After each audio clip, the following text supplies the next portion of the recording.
Hello friend, नमस्कार। मेरे channel पे आप सबका स्वागत है। मैं रामायण का 11वां भाग लेकर आई हूँ। ऋषि विश्वामित्र ने आगे कहा, बहुत दिनों तक अपने पुत्रों की सूचना नहीं मिलने पर महाराज सगर ने अपने तेजस्वी पुत्र अंशुमान को अपने पुत्रों तथा घोड़े का पता चलाने के लिए आदेश दिया। वीर अंशुमान शस्त्रास्त्रों से सुसज्जित सुसज्जित होकर अपने चाचाओं के द्वारा बनाए गए मार्ग से पाताल की ओर चल पड़ा। मार्ग में मिलने वाले पूजनीय ऋषि मुनियों का यथोचित सम्मान करके अपने लक्ष्य के विषय में पूछता हुआ उस स्थान तक पहुंच गया जहां पर उसके चाचा के भस्मीभूत शरीरों की राख पड़ी थी। उस और पास ही यज्ञ का घोड़ा चल रहा था। अपने चाचाओं के भस्मीभूत शरीर को देखकर उसे अत्यंत विषिन्न हुआ। उसने उनका तर्पण करने के लिए जलाशय की खोज की, किंतु उसे कोई भी जलाशय दृष्टिगत नहीं हुआ। तभी उसकी दृष्टि अपने चाचाओं के मामा गरुड़ पर पड़ी। उन्हें सादर प्रणाम करके अंशुमान ने पूछा कि हे पितामह, मैं मैं अपने चाचाओं का तर्पण करना चाहता हूँ। समीप में यदि कोई सरोवर हो तो कृपा करके उसका पता बताइए। यदि आपको इनकी मृत्यु के विषय में कुछ जानकारी है तो वह भी मुझे बताने की कृपा करें। गरुड़ जी ने बताया कि किस प्रकार से इंद्र ने घोड़े को चुरा कर कपिल मुनि के पास छोड़ दिया था और उसके चाचाओं ने कपिल मुनि के साथ उदंड व्यवहार किया था, जिसके कारण कपिल मुनि ने उन सबको भस्म कर दिया। इसके पश्चात गरुड़ जी ने अंशुमान से कहा कि ये सब अलौकिक शक्ति वाले दिव्य पुरुष के द्वारा भस्म किए गए हैं। अंतः लौकिक जल से तर्पण करने से इनका उद्धार नहीं होगा। केवल हिमालय की ज्येष्ठ पुत्री गंगा के जल से ही तर्पण करने पर इनका उद्धार संभव है। अब तुम घोड़े को लेकर वापस चले जाओ, जिससे कि तुम्हारे पितामह का यज्ञ पूर्ण हो सके। गरुड़ जी की आज्ञा अनुसार अंशुमान वापस अयोध्या पहुंचे और अपने पितामह को सारा वृतांत सुनाया। महाराज सागर ने दुखी मन से यज्ञ पूरा किया।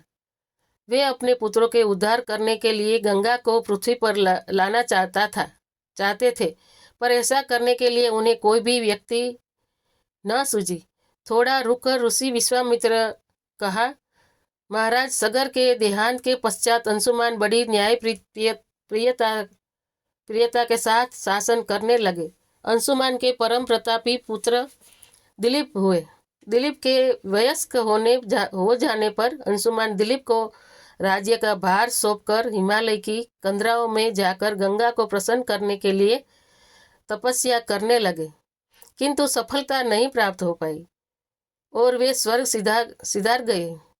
इधर जब राजा दिलीप का धर्मनिष्ठ पुत्र भगीरथ बड़ा हुआ तो उसे राज्य का भार सौंपकर दिलीप भी गंगा को पृथ्वी पर लाने के लिए तपस्या करने चले गए, पर उन्हें भी सफलता नहीं मिली। भगीरथ बड़े प्रजावत्सल नरेश थे, किंतु उनकी कोई संतान नहीं हुई। इस प्रकार इस पर वे अपने राज्य का भार मंत्रियों को सौंपकर स्वयं गंगा अवतरण के लिए गोकर्ण नामक तीर्थ पर जाकर कठोर तपस्या करने लगे। उनकी अद्भुत पूर्व तपस्या से प्रसन्न होकर ब्रह्मा जी ने उन्हें वर मांगने के लिए कहा। भगीरथ ने ब्रह्मा जी से कहा कि हे प्रभु, यदि आप मुझ पर प्रसन्न हैं तो मुझे यह वर दीजिए कि सगर के पुत्रों को मेरे प्रयत्नों से गंगा का जल प्राप्त हो जिसके उनका उद्धार हो सके।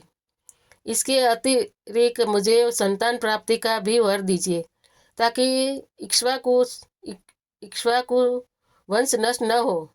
ब्रह्मा जी ने कहा कि सनातन संतान का तेरा मनोरथ शीघ्र ही पूर्ण होगा, किंतु तुम्हारे मांगे गए प्रथम वरदान की देने में कठिनाई यह है कि जब गंगा जी वेग के साथ पृथ्वी पर अवतरित होगी तो उनके वेग को पृथ्वी संभाल नहीं सकेगी।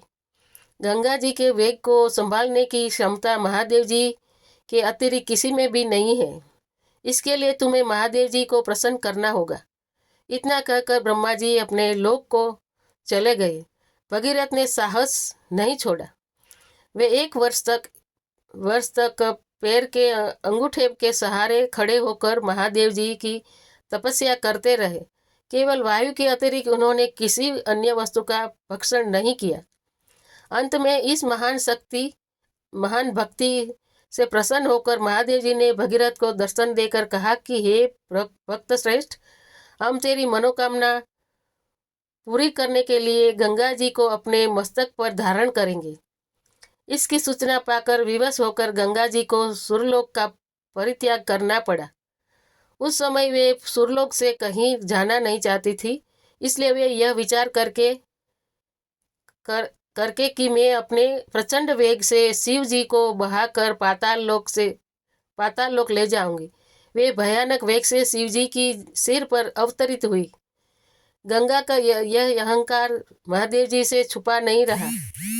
महादेव जी ने गंगा की वेगवंती धाराओं को अपने जटाजूट में उलझा लिया।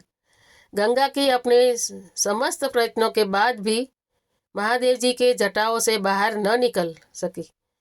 गंगा जी को इस प्रकार शिव जी की जटाओं में विलीन होते हुए देख भगीरथ ने फिर शंकर जी की तपस्या की। भगीरथ के इस तपस्या से प्रसन्न होकर भगवान शंकर ने गंगा जी को हिमालय पर्वत पर स्थित बिंदुसर में छोड़ा। छूटते ही गंगा जी 7 धाराओं में बट गई। गंगा जी की 3 धाराएं हृदयनी, पावनी और नलिनी पूर्व की ओर प्रवाहित हुई।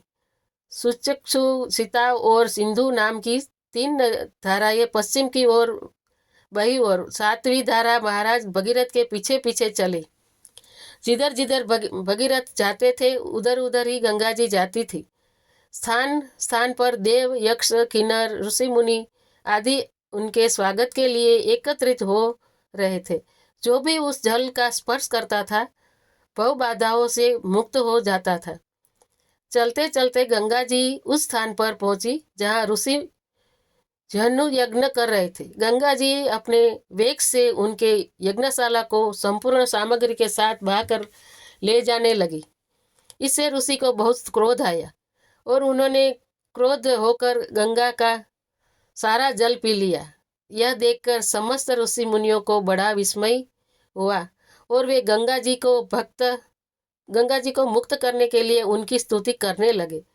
उनकी स्तुति से प्रसन्न होकर जहन ऋषि ने गंगा जी को अपने कानों से निकाल दिया और उन्हें अपनी पुत्री के रूप में स्वीकार कर लिया।